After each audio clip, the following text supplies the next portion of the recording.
ফুলকপির ডাঁটার এই ভর্তাটা একবার যদি খান আমি গ্যারান্টি দিয়ে বলতে পারি আর কখনোই ফুলকপির ডাঁটা ফেলবেন না। তাছাড়াও প্রত্যেকটা সবজির যে হারে দাম বেড়েছে তাতে মন চায় না টাকা দিয়ে জিনিস কিনে আসলে সেটা ফেলে দিই। সব থেকে বড় কথা, ফেলে দেওয়া জিনিসও যদি এতটা মজাদার হয় তাহলে বানাতে সমস্যা কি। আমি এখানে এক পিস কাতল মাছ নিয়েছিলাম, এরপর এটাকে ভেজে উঠিয়ে নিলাম। এরপর তেলের ভিতরে দিয়ে দিলাম একটা শুকনা মরিচ, কিছুটা কালো জিরা, কালো জিরা একটু বেশি করেই দিতে হবে, 2টা পেঁয়াজ আর পরিমাণ মতো লবণ হলুদ। আমি এখানে বেশি পরিমাণ একটু ঝাল নিয়েছিলাম কারণ ভর্তাটা একটু ঝাল ঝালই বেশি ভালো লাগে, আপনারা চাইলে কমও নিতে পারেন।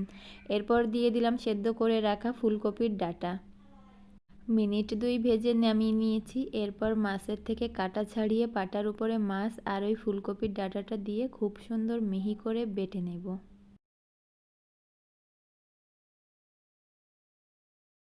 আর অবশ্যই কিন্তু মিহি করে বেটে নিতে হবে। যে দেখেন, এটাই তো দেখতে কতটা লোভনীয় লাগছে। এখন সরিষার তেল নিয়েছি, তারপরে দিলাম গোটা জিরা। আর অবশ্যই কিন্তু এখানে সরিষার তেলটা ব্যবহার করবেন, তাহলে দেখবেন খেতে একটু বেশি টেস্টি লাগবে, কারণ যে কোনো ভর্তাতে সরিষার তেলটাই আসলে বেশি যায়। এরপর দিয়ে দিলাম পরিমাণ মতো লবণ আর হলুদ। এখন এটা দিয়ে আমি প্রায় 5 মিনিটের মতো রান্না করে নিয়েছি। দেখেন, হয়ে আসলে কিন্তু এরকম কড়াই থেকে ছেড়ে দেবে। কতটা লোভনীয় হয়েছে দেখেন। আর যে একবার খাবে সে কিন্তু এটা বারবার খেতে চাইবে, এতটা মজাদার আর লোভনীয় হয়ে থাকবে এটা। আর একটু ঝাল ঝাল করলে কিন্তু এর টেস্টটা আরও বাড়বে। তো আমার রেসিপিটা কেমন লাগলো অবশ্যই কমেন্টে জানাবেন। ধন্যবাদ সবাইকে।